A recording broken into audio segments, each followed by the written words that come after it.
हरे कृष्णा। दिवाली का महापर्व एक बार फिर से हमारे जीवन में रोशनी और खुशियां लेकर आ रहा है, लेकिन इस बार इसे मनाने की तारीख को लेकर कहीं न कहीं मन में थोड़ी बहुत उलझन भी है। क्या दीपावली का ये पर्व 31 अक्टूबर को मनाना है या फिर 1 नवंबर को? आज की इस विशेष वीडियो में हम इसी दुविधा का समाधान करेंगे और हम आपको बताएंगे कि किस दिन दीपावली मनाना शुभ रहेगा। इसके पीछे शास्त्रों का क्या मत है और क्या कारण है कि कई लोग लक्ष्मी गणेश की पूजा इस दीपावली पर करते हैं। इसके साथ साथ आज हम इस वीडियो में ये भी चर्चा करेंगे कि देवी लक्ष्मी और गणेश जी की पूजा का ये प्रचलित नियम क्या शास्त्रों में है या फिर ये मात्र एक परंपरा है जिसे समय के साथ लोगों ने अपनाया है। शास्त्रों में इसके प्रमाण क्या हैं और क्या इसे वास्तविक रूप से मनाना चाहिए? इस वीडियो के अंत में हम उन महत्वपूर्ण कारणों को भी साझा करेंगे जो इस बार दीपावली का पर्व आपके लिए और भी विशेष बना सकते हैं। तो हमारे साथ इस ज्ञानवर्धक यात्रा पर बने रहिए, वीडियो को अंत तक देखें और इसे अपने प्रियजनों के साथ भी साझा करना मत भूलिएगा ताकि प्रत्येक व्यक्ति इस महत्वपूर्ण जानकारी से लाभान्वित हो सके। तो चलिए आरंभ करते हैं।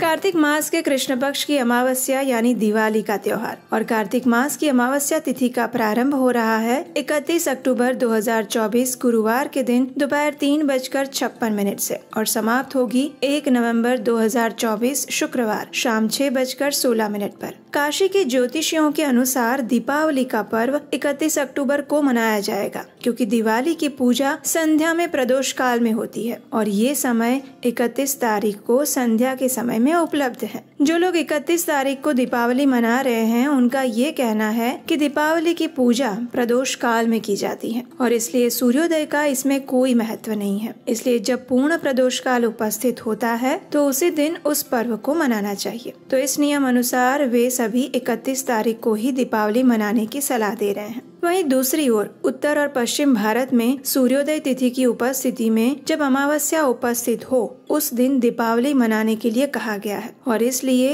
1 तारीख को दीपावली मनाई जा रही है। अखिल भारतीय ज्योतिष परिषद के राष्ट्रीय महासचिव के अनुसार 100 वर्ष पूर्व के वेंकटेश्वर पंचांग, जिसे शताब्दी पंचांग भी कहा जाता है, उसमें भी 81 वर्ष पहले ही 1 नवंबर को दीपावली मनाने की बात कह दी गई है। दूसरे मत अनुसार भी किसी भी तिथि का आरंभ उदय तिथि से होता है, अतः वैष्णव संप्रदाय के अनुसार भी दीपावली का ये त्योहार 1 नवंबर शुक्रवार को मनाया जाएगा क्योंकि 1 नवंबर को ही सूर्योदय के समय में दीपावली यानी कि अमावस्या तिथि उपस्थित है जो कि 31 अक्टूबर को नहीं है। इस प्रकार हमें दोनों ही दिन दीपावली का पर्व मनाने का अवसर मिल रहा है। 31 तारीख को जो दीपावली का पर्व मना रहे हैं उनके लिए प्रातः ब्रह्म मुहूर्त का समय रहेगा 5:05 पर और सूर्योदय होगा प्रातः 6:41 पर। इस दिन सूर्यास्त का समय है शाम 5:39 पर और संध्या के समय प्रदोष काल है शाम को 6:10 से लेकर 8:52 के बीच में। जो लोग 31 तारीख को दिवाली मना रहे हैं उनके लिए संध्या के समय लक्ष्मी पूजन का समय है शाम 6:27 से लेकर 8:32 पर। अब जो लोग 1 नवंबर को दीपावली का पर्व मना रहे हैं उनके लिए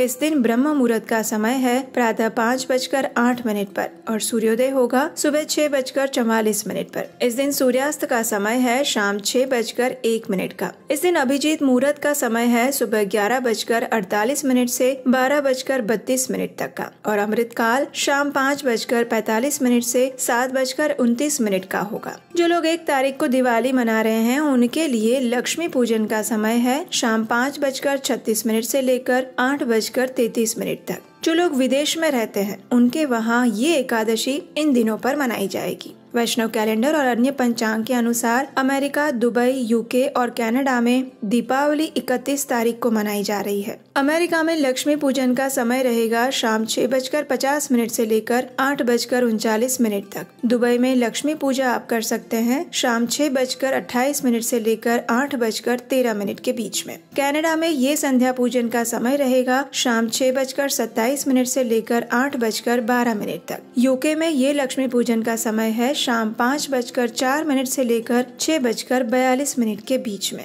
ऑस्ट्रेलिया में इस बार दीपावली 1 तारीख को मनाई जाएगी, इसलिए ऑस्ट्रेलिया में दिवाली की पूजा का समय रात को 8:29 से लेकर 9:29 के बीच में रहेगा। तो इस प्रकार आप अपने स्थान और आसपास के नजदीकी स्थानों के समय को ध्यान में रखते हुए दीपावली का पर्व मना सकते हैं। दीपावली की 5 दिवसीय पूजा का आरंभ हो जाएगा 29 अक्टूबर धन त्रयोदशी के दिन से और ये पूरी होगी भाई दूज के दिन यानी 3 नवंबर 2024 पर। तो इस प्रकार आप दीपावली का संपूर्ण 5 दिवसीय पर्व अपने परिवार के साथ मना सकते हैं। लेकिन अब हमारा ये प्रश्न आता है कि आखिर इस दिवाली की तारीख को लेकर इतना सारा संशय हम अपने मन में क्यों पाल कर रखें?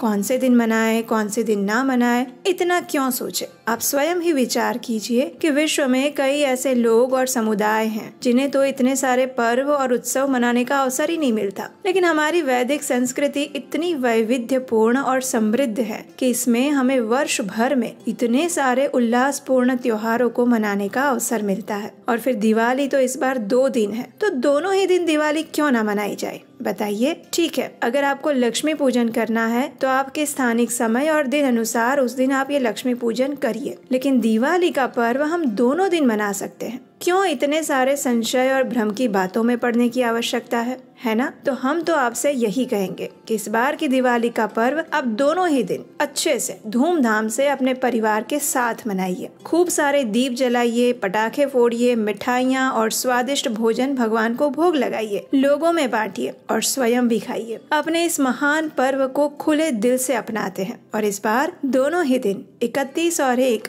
दीपावली मनाते हैं। आपको हमारा ये विचार कैसा लगा? क्या आप इस बात से सहमत हैं या फिर नहीं? ये हमें नीचे कमेंट बॉक्स में लिखकर बताइएगा। और तब तक हम आपको बताते हैं कि आखिर दीपावली में लक्ष्मी जी और गणेश जी की पूजा के पीछे का क्या रहस्य है। और इसके लिए सबसे पहले हम बात करते हैं दीपावली के इतिहास की। कब से ये पर्व आरंभ हुआ था?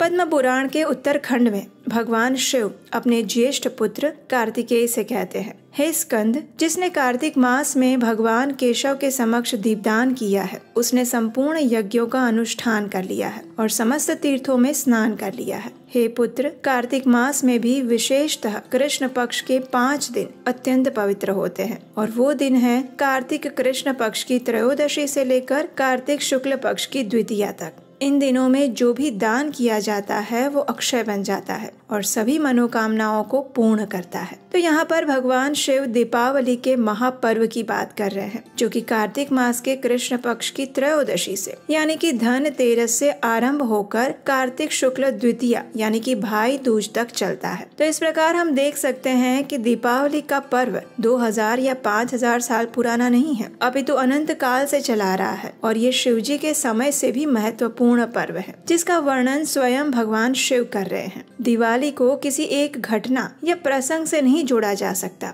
वास्तव में ये पर्व समय समय पर अंधकार रूपी अज्ञान के ऊपर ज्ञान रूपी प्रकाश का पर्व है। कहीं ये अधर्म के ऊपर धर्म की विजय का पर्व है और कहीं ये मनुष्य को जीवन मृत्यु के चक्र से मुक्ति दिलाने वाला सर्वोच्च गति प्रदाता पर्व है। इसीलिए तो जब भगवान श्री रामचंद्र रावण का वध करके अयोध्या वापस आए थे, तब भी उनका स्वागत करने के लिए अयोध्या वासियों ने दीपक जलाकर दिवाली मनाई थी। और वहीं दूसरी ओर जब नरकासुर का वध करके भगवान श्री कृष्ण द्वारिका आए, तो द्वारिका वासियों ने भी दीप जलाकर दीपावली मनाई थी।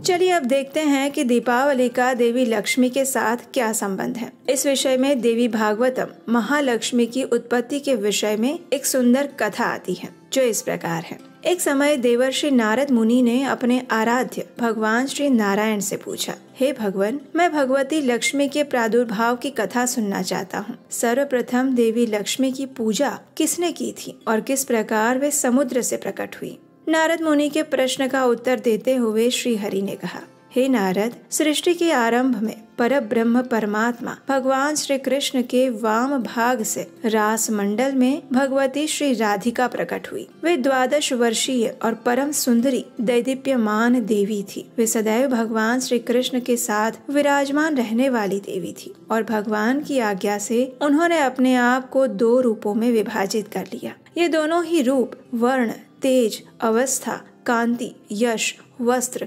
आभूषण और गुण में एक समान थे। इस विभाजन में बाएं अंश से देवी लक्ष्मी का प्रादुर्भाव हुआ और दाहिने अंश में श्री राधिका ही विराजमान रही। उसके बाद श्री राधिका ने परम भगवान श्री कृष्ण को अपने पति रूप में स्वीकार कर लिया और देवी लक्ष्मी ने भी पर ब्रह्म श्री कृष्ण को पति बनाने की इच्छा व्यक्त की, लेकिन ये संभव नहीं था। इसलिए उनकी इच्छा पूर्ण करने के लिए और उन्हें सम्मान प्रदान करने के लिए भगवान श्री कृष्ण ने स्वयं को 2 हिस्सों में विभाजित कर लिया। उनके दक्षिण अंश से 2 भुजाधारी भगवान श्री कृष्ण प्रकट हुए और उनके बाएं अंश से चतुर्भुजधारी भगवान विष्णु प्रकट हुए। उन्होंने देवी लक्ष्मी को भगवान श्री विष्णु की सेवा में समर्पित किया और इस प्रकार देवी लक्ष्मी भगवान श्री विष्णु की चिरकालीन भार्या बनी। सर्वप्रथम क्षीर सागर में भगवान विष्णु ने देवी लक्ष्मी की पूजा आराधना की थी। उसके बाद ब्रह्मा जी ने लक्ष्मी जी का भक्ति पूर्वक अर्चन किया।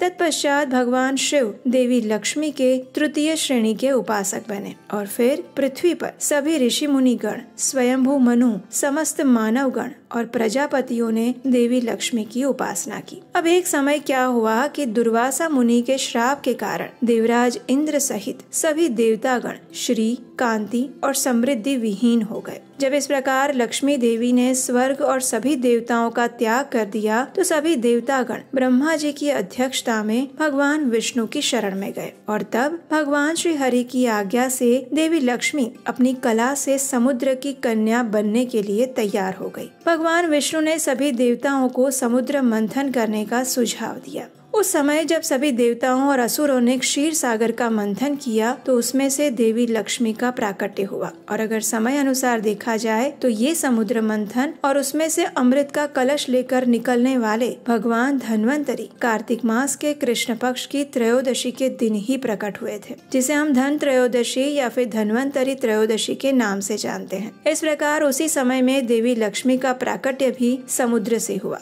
और फिर एक बार सभी देवताओं और ब्रह्मा जी ने उन्हें भगवान श्री हरि की भार्या के रूप में भगवान की सेवा में अर्पित किया। तब सभी देवताओं ने मिलकर देवी लक्ष्मी की पूजा आराधना की और फिर उनकी कृपा से श्री, संपत्ति, यश, कीर्ति प्राप्त करके सभी देवतागण अपना स्वर्ग पुनः प्राप्त कर पाए। तो इस प्रकार दीपावली के समय में ही देवी लक्ष्मी जी का समुद्र से प्राकट्य हुआ था, ऐसा इतिहास हमें पुराणों से प्राप्त होता है। अन्य एक लोक मान्यता ऐसी भी है कि चातुर्मास के समय में भगवान श्री हरि योग निद्रा में शयन करते हैं और वे कार्तिक मास के शुक्ल पक्ष की एकादशी तिथि यानी कि देव उठनी एकादशी पर योग निद्रा से बाहर आते हैं। इसलिए उनको जगाने से पहले देवी लक्ष्मी का आवाहन किया जाता है, जिससे कि देवी लक्ष्मी ही सर्वप्रथम अपने पति श्री नारायण को योग निद्रा से जागृत करे। इसलिए भी इस देव उठनी एकादशी से पहले आने वाली अमावस्या पर यानी दिवाली के दिन हम देवी लक्ष्मी की पूजा आराधना करते हैं। अब देखिए, हम सब जानते हैं कि गणेश जी बुद्धि और शुभता के देवता हैं। उनकी 2 पत्नियों के नाम है रिद्धि और सिद्धि। उनके 2 पुत्र हैं लाभ और शुभ। पद्म पुराण के सृष्टि खंड में गणेश जी के विषय में एक श्लोक आता है, अभिप्रेतार्थ सिद्ध्यर्थ पूजितो यः सुरैरपि सर्व विघ्नच्छिदे तस्मै गणाधिपतये नमः। अर्थात संपूर्ण देवता अपने अभिष्ट की सिद्धि के लिए जिनका पूजन करते हैं, समस्त विघ्नों का उच्छेद करने वाले उन श्री गणेश जी को मेरा नमस्कार है। इस प्रकार सबसे पहले माता पार्वती ने अपने दोनों ही पुत्र स्कंद कार्तिकेय और गणेश जी की परीक्षा लेने के बाद गणेश जी को ही समस्त गणों का अधिपति और प्रथम पूजनीय बनाया था। इसलिए किसी भी शुभ और मांगलिक कार्य की सिद्धि और सफलता पूर्वक पूर्ति हेतु श्री गणेश जी की पूजा अर्चना की जाती है। उन्हें समस्त विघ्नों का नाश करने वाला कहा जाता है। ऐसा पुराण में कहा गया है कि जो भी मनुष्य उपनयन, विवाह आदि समस्त मांगलिक कार्यों में सबसे पहले श्री गणेश जी की पूजा करता है, उसे अक्षय पुण्य की प्राप्ति होती है और सर्व कार्यों की सिद्धि होती है। यही कारण है कि किसी भी शुभ कार्य का आरंभ गणेश जी की पूजा के साथ किया जाता है। लेकिन हमारे शास्त्रों में दिवाली के दिन गणेश जी और लक्ष्मी देवी की एक साथ पूजा करने का कोई विधान नहीं बताया गया। वैदिक ग्रंथों के अनुसार किसी भी देवी देवता की पूजा जोड़े में की जाती है, जैसे कि भगवान शिव और माता पार्वती की पूजा, लक्ष्मी देवी और भगवान नारायण की पूजा, राधा रानी और भगवान श्री कृष्ण की पूजा, रिद्धि सिद्धि और गणेश जी की पूजा इत्यादि। कभी भी अकेले पार्वती देवी की पूजा या अकेले लक्ष्मी जी की पूजा का विधान नहीं है। अगर वैदिक नियम अनुसार भी देखा जाए तो सभी देवियां जब उनके पति के साथ उनकी पूजा की जाती हैं तो वे अधिक प्रसन्न होती हैं। इसलिए लक्ष्मी देवी की पूजा भी दीपावली के दिन उनके पति भगवान नारायण के साथ ही की जानी चाहिए, न कि गणेश जी के साथ। इसलिए वर्तमान समय में फैले हुए इस गलत भ्रम को दूर करने का अब समय आ गया है। हमें अपनी वैदिक पद्धति के अनुसार ही किसी भी पूजा प्रक्रिया का पालन करना चाहिए। इसलिए इस बार दिवाली पूजन में लक्ष्मी नारायण की पूजा करें, लक्ष्मी गणेश जी की नहीं। और ये बात आप अपने परिवार और मित्रों को भी समझाइए। हो सकता है कि आपकी बातों को वो इतना गंभीरता से ना ले, लेकिन अगर आप ये वीडियो उन्हें शेयर करके सुनाएंगे तो हमने बताए हुए वैदिक नियम और तर्कों को सुनकर वे भी अवश्य ही इस बात पर सहमत होंगे। हमें आशा है कि आज के इस दिवाली विशेष वीडियो से आपके बहुत सारे प्रश्नों के उत्तर आपको मिल गए होंगे और सभी संशय समाप्त हो गए होंगे। अगर आपको ये वीडियो अच्छा लगा है तो इसे लाइक जरूर कीजिएगा